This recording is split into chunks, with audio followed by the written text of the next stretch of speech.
চোখ 10 লক্ষ কালার। যত বড় আপনি শিক্ষিত হন 100টার বেশি কালার বলতে পারবেন না। এই 10 লক্ষ কালারের মধ্যে ইসলামের প্রথম বিশ্বাসটা হলো অদৃশ্যের প্রতি বিশ্বাস, গায়েবের প্রতি বিশ্বাস। বিজ্ঞানের একমত অদৃশ্যের অনেক প্রাণীরা, জিনদেরকে দেখা যায় না, 4 ডাইমেনশনের প্রাণীদেরকে দেখা যায় না। এই প্রাণীগুলো অদৃশ্যের মধ্যে মাটির নিচে অবস্থান করতেছে। শেষ জামানায়, দাজ্জালের জামানায়, এই ফিতনার যুগে অনতিবিলম্বে এই প্রাণীগুলো বাইর হয়ে মানুষের সঙ্গে কথা বলবে। আপনি বসে আছেন, বক্তা সাহেব, ইমাম সাহেব, পীর সাহেবরা, আপনারা এখানে কিছু যারা ঘটনা শোনার জন্য এসেছেন, যারা কিছু কিস্সা শোনার জন্য এসেছেন, আল্লাহর নবীর শেষ জামানার এই হাদিসগুলো যদি আমি না বলি, আগুনের কাছে দিয়ে আমি বক্তার জিহ্বাগুলো কাটানো হবে। এই টেনশনে আমার গলা দিয়ে সুর বাহির হয় না, এই টেনশনে আমার গলা দিয়ে সুর বাহির হয় না। এটাই বাস্তবতা। কিয়ামতের আগে এই পৃথিবীতে আপনি একদিন ছিলাম না, বক্তাকে নিয়ে আসেন, সমস্যা নেই। একদিন আমরা ছিলাম না, এখন আছি, 2 দিন পর থাকবো না। লারে লাপ্পা করে দুনিয়াটা চলে গেল, কিন্তু আমাদের বিবেককে জাগ্রত আজও করতে পারলাম না, আমাদের চেতনাকে জাগ্রত করতে পারলাম না। এখনকার মেয়েরা নাকি তার বাবাকে বেশি ভালোবাসে, কিন্তু ম্যাক্সিমাম বাবা জাহান্নামে যাবে তার মেয়ের কারণে। এই মেয়েকে মোবাইল কিনে দিয়েছেন, এই মেয়ে আপনার মোবাইল দিয়ে এরকম করে টিকটক বানিয়ে, আগে রাস্তা দিয়ে যাইতো আপনার বেপরদা মেয়ে, 10টা ছেলে দেখতো, এখন গোটা দুনিয়ার ছেলেকে আপনার মেয়েকে দেখায়। এই মেয়ের কারণে আপনি জাহান্নামে যাবেন। আপনার ঘরের মধ্যে অ্যাটাচ বাথরুম করে আপনি সেখানে শয়তানের কারখানা, শয়তান 5টা জায়গায় থাকে, তার মধ্যে প্রথম জায়গা আপনার ঘরের মধ্যে যে বাথরুম আছে। আজকে আপনি উন্নত বাড়িঘর তৈরি করে সেখানে শয়তানের কারখানা বাড়ির মধ্যে তৈরি করেছেন। প্রতিটা জায়গায় ফিতনা। জাতিকে এই কথাগুলো কে বলবে?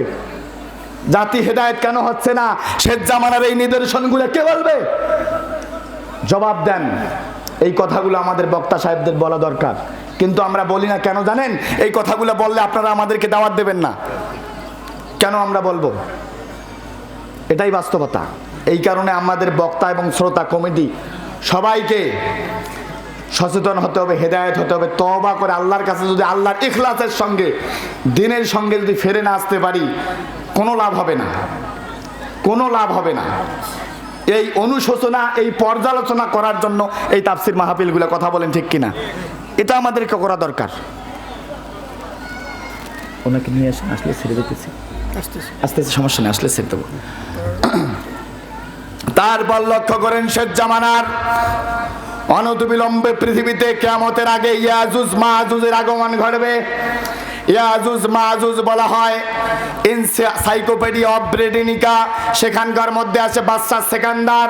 ঈসা নবীর আগমনের প্রায় 700 বছর আগে বাদশাহ সেকান্দার যখন পৃথিবীর রাজা ছিলেন গোটা দুনিয়ার, তার নাম হলো বাদশাহ জুলকারনাইন। এশিয়া মাইনরের মধ্যে ওই আফগানিস্তান, ইরান, ওই আমাদের যে কিরগিজস্তান, রাশিয়ার পশ্চিমে সেই যে বিশাল যে অঞ্চল এশিয়া মাইনর, সেখানে তার রাজ্য তিনি যখন সফর করতে গেলেন, হঠাৎ করে দেখেন কিছু লোক ক্যাসর ম্যাসর করে কথা বলে। তার ট্রান্সলেশন যিনি করে দেয়, তাকে জিজ্ঞাসা করা হলো এই লোকগুলা কি বলে। বলতেছে, এই লোকগুলা বলতেছে, 2 পাহাড়ের মাঝখান দিয়ে কিছু অচেনা লোক এখানে এসে ডাকাতি করে, মানুষদেরকে খুন খারাপি করে চলে যায়। বাদশাহ জুলকারনাইন সেই 50 মাইল লম্বা, 200 ফুট উঁচা বিশাল একটা প্রাচীর তৈরি করে দেয়। সেই ইয়াজুজ মাজুজের জন্য কিয়ামতের আগে আল্লাহর নবী বলেন, ইয়াজুজ মাজুজের যে দেয়াল আছে, এই দেয়ালটা ফেটে যাবে। আজকের বিজ্ঞানীরা বলতেছেন, স্যাটেলাইটের মাধ্যমে দেখতেছেন, অনতিবিলম্বে এই দেয়ালটা ফাটল ধরেছে। অনতিবিলম্বে এই পৃথিবীতে এই প্রাণীরা, জুলকারনাইনের যে ইয়াজুজ মাজুজ আছে, এটা পৃথিবীতে এসে একটা ম্যাসাকার পরিবেশ তৈরি করে দেবে। এই অবস্থায় জাতির শিক্ষার কি উপায়? এটা আমাদেরকে আজকে জানতে হবে। কথা বলেন ঠিক কিনা?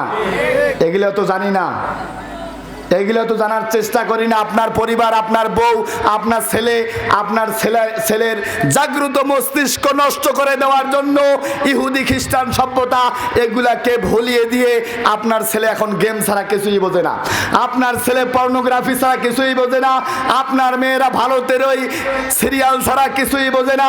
আপনার মেয়েকে পড়ার টেবিলে আপনি 1 সেকেন্ডের জন্য বসাতে পারেন না। কেন? তাদের ব্রেনটা ওয়াশ করা হচ্ছে।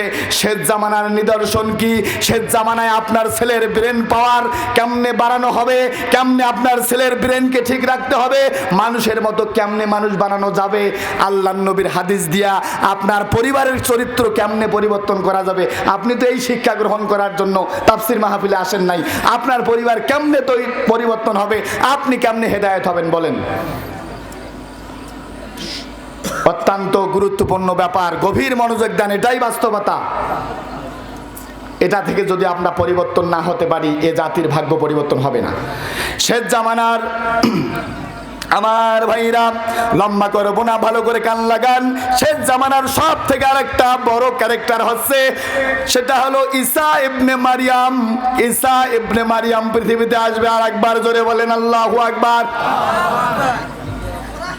যখন গোটা দুনিয়ায়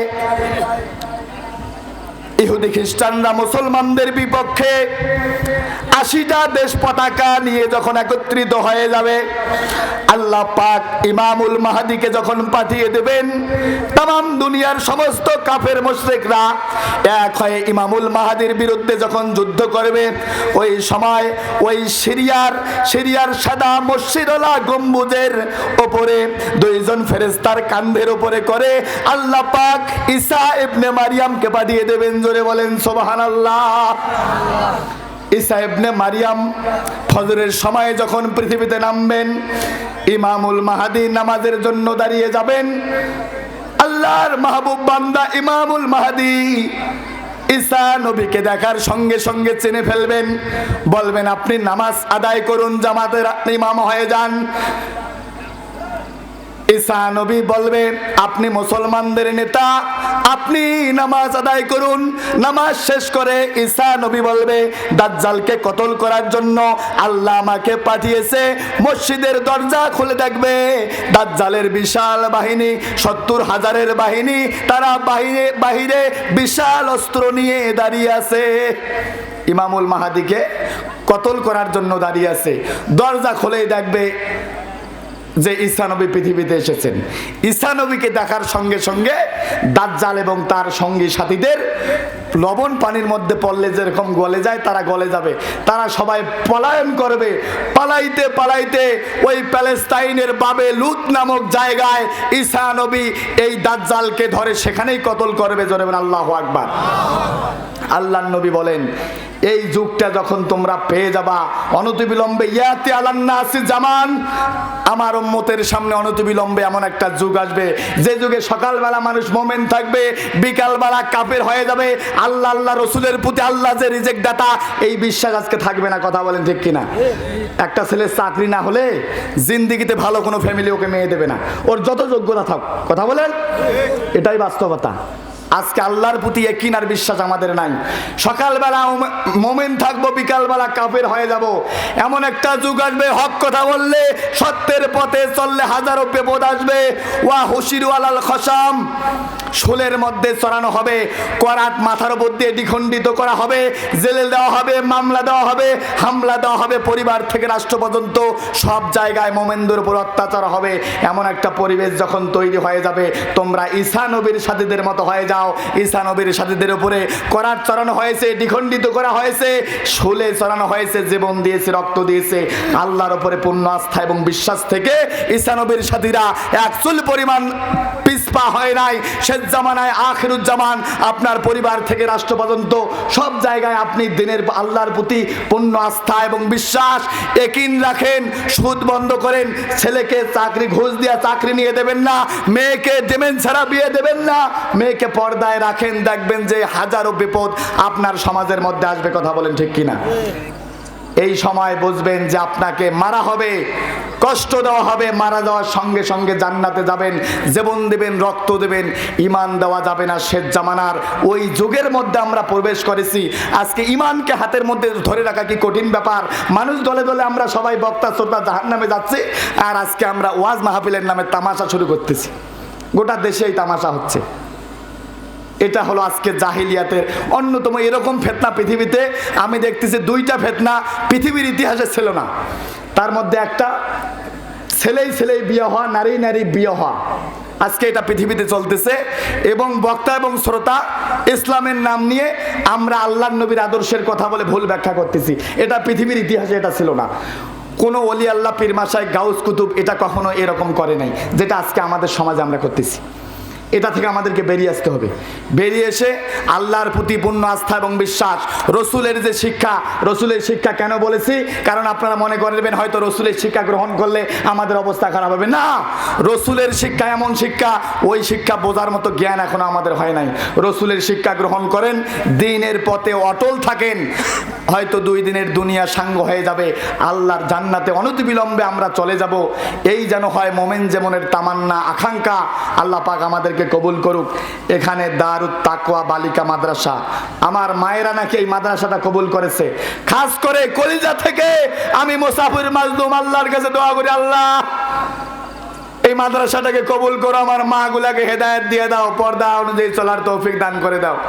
আল্লাহ 5 ওয়াক্ত নামাজি বানায় দাও। আল্লাহ আমি গুনাহগার, পাপাচার, কোনো এলেম আমার নাই। আল্লাহ আমাকে সম্মান দিয়েছে, ওয়ারাফান আলাকা যিকরা, তোমার এই বান্দাগুলাকে হেদায়েত দিয়ে দাও, কবুল করে দাও, কবুল করে নাও। আল্লাহ আমাদের পরিবার, সমাজ, রাষ্ট্রকে কবুল করে নাও। আশপাশে যত কবরবাসী আছে আল্লাহ মাফ করে দাও। আমার কথার মাঝে ভুল ত্রুটি হলে ক্ষমা করবেন। ইনশাআল্লাহ কোনোদিন আবারও কোনো স্টেজে দেখা হবে। আমার নেটে আলোচনা আছে, মোস্তাইন বিল্লাহ রংপুর, সার্চ দিলে পেয়ে যাবেন। সুযোগ হলে আমার ভিজিটিং কার্ড সংগ্রহ করবেন। আসসালামু আলাইকুম রহমতুল্লাহি তাআলা ওয়া বারাকাতুহু। সবাই বলি মারহাবা।